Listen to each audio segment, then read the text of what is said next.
명문대 합격하는 로드맵, 초등부터 세운다면 어떻게 해야 할까요? 서울대학교 합격생들을 20년간 지도해온 고등 강사라면 초등, 중등맘들께 어떤 조언을 할까요? 자, 오늘 다 말씀드리겠습니다. 전체적인 뼈대를 세우는 아주 중요한 시간이니까요. 잘 들으시면 많은 도움이 되실 겁니다.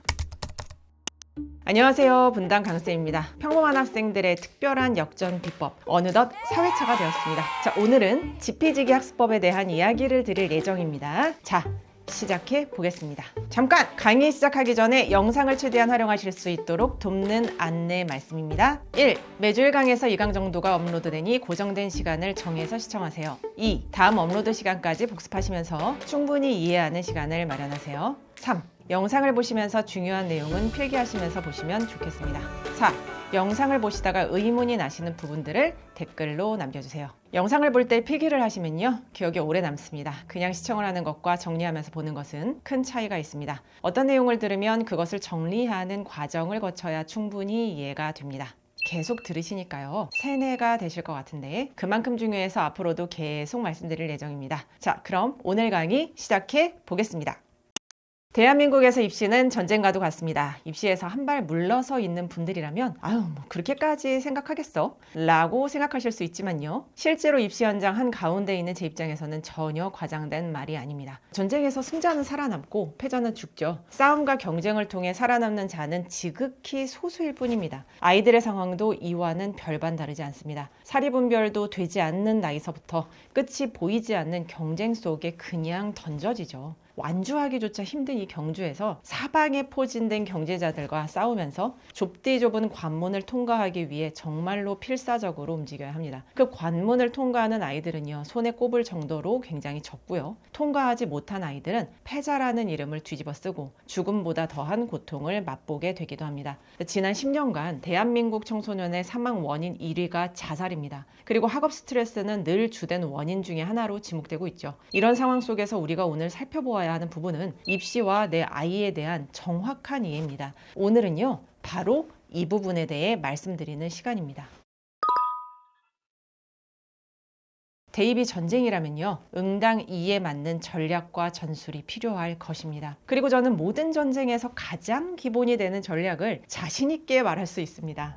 지피지기, 백전불태, 춘추 전국시대의 명장 손무의 손자병법에 전해지는 내용입니다. 아주 단순하고 명료하지만 모든 승부에서 승리를 거머쥐게 할 마법의 전략이죠.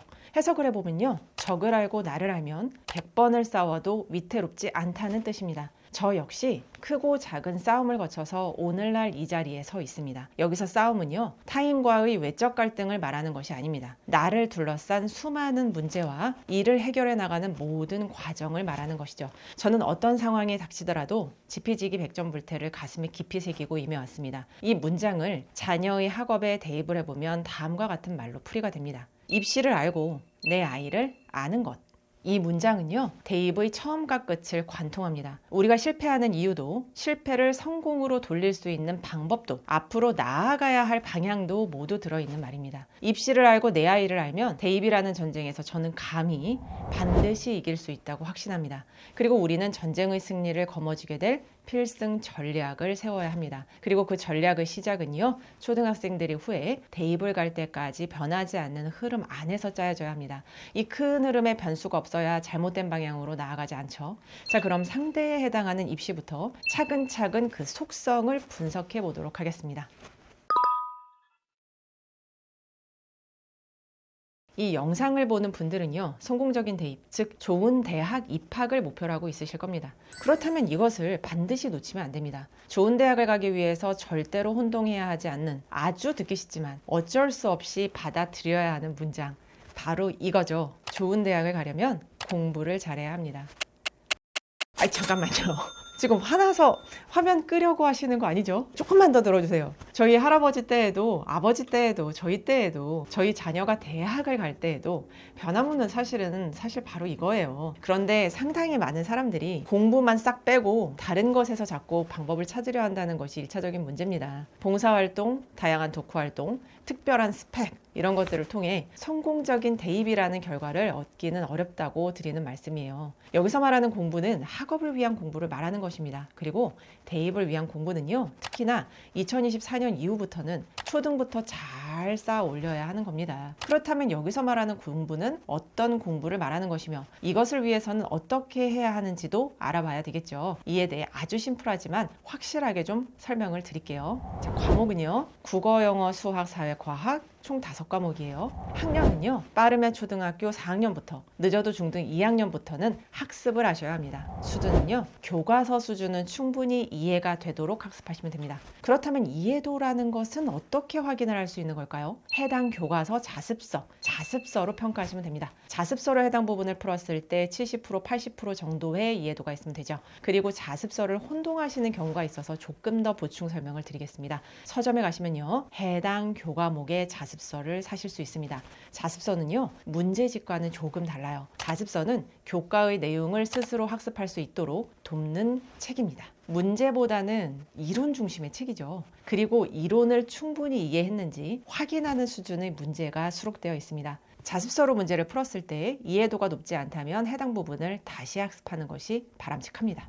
자, 주의할 사항이 있습니다. 학교에서 배우지 않는 부분도 학습하도록 하세요. 특히 고학년으로 올라갈수록 학교에서 교과서를 사용하지 않고 선생님이 선정한 부교재나 출처를 알기 어려운 프린트로 수업을 하는 경우가 많습니다. 이렇게 되면 꼭 배워야 하는 내용을 놓친 상태로 학년이 올라갈 수 있어요. 그렇게 되면 당장은 티가 나지 않지만 심각한 구멍이 생긴 것이기 때문에 후에 반드시 무시하기 어려운 문제로 확대가 됩니다. 학기 중에는 어렵더라도 방학 중에라도 반드시 교과의 내용 중에 빠진 것이 없는지를 점검하는 것이 좋겠습니다.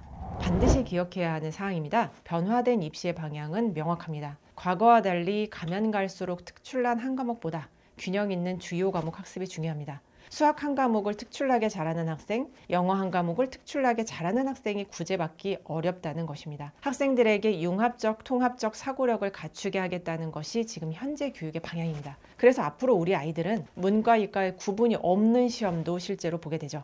같은 시험지로 실제로 시험을 보게 된다는 것입니다. 국어도 영어도 수학도 사회도 과학도 모두 보아야 하는데요. 선택 과목이 없어졌기 때문에 모두 같은 시험지로 봐야 한다는 거죠. 초등부터 차근차근 쌓아 올린 교과 공부는 처음에는 티가 나지 않습니다. 하지만 갈수록 큰 힘을 발휘하게 됩니다. 주요 과목의 균형 있는 공부, 앞으로 바뀐 입시의 방향이니 반드시 기억해 주세요.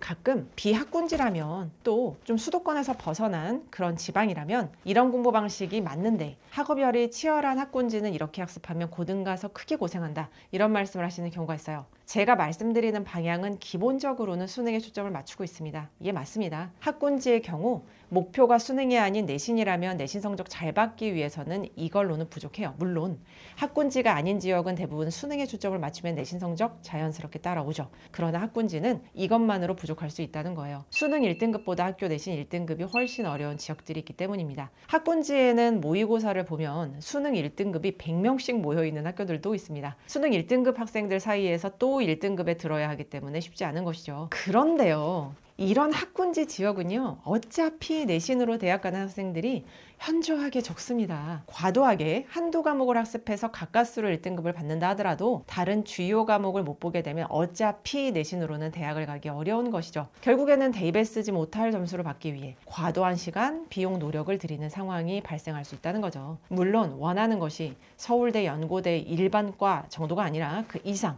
예를 들면은 의대 정도를 노리는 극상위권 학생들이라면 이야기가 또 달라지는데, 제 컨텐츠의 전체적인 흐름은 극상위권을 위한 공부법에 대한 건 아닙니다. 열심히 공부해서 스카이 정도를 진학하고 싶은 평범한 머리의 학생들에게 가장 효율적인 방법을 알려드리고 있는 것이죠. 또한 앞으로 내신이 9등급에서 5등급으로 바뀌게 되면서 등급에 대한 부담이 상당히 완화될 것이다 라는 이야기도 있죠. 물론 상대평가 점수도 변기하겠다는 이야기도 있고 여러 이야기가 있기 때문에 이에 대해서도 좀 더 살펴보긴 해야겠습니다. 결국에 정리를 좀 해볼게요. 비학군지 지역은 수능 공부를 하면 내신 성적은 알아서 만들어지기 때문에 초등, 중등부터 수능 위주로 학습을 하는 것이 맞아요. 또 학군지 지역은요, 내신 성적을 위한 공부를 열심히 해도 내신 전형으로 쓰지 못하게 될 확률이 굉장히 높기 때문에 어차피 수능으로 대학을 가는 학생들이 많다는 것이어서 거기에 초점을 맞춰도 괜찮다는 이야기입니다. 좀 더 이해를 돕기 위해 예시를 하나 가져왔어요. 지금 보시는 표는요, 분당에서 2023년에 서울대학교를 가장 많이 보낸 학교의 입시 결과입니다. 우수한 학생들이 많이 모여 있는 곳이죠. 보시다시피 서울대를 총 25명이 합격을 했는데요. 수시 합격생 1명이고요. 수능 점수로 간 정시 합격생이 24명입니다.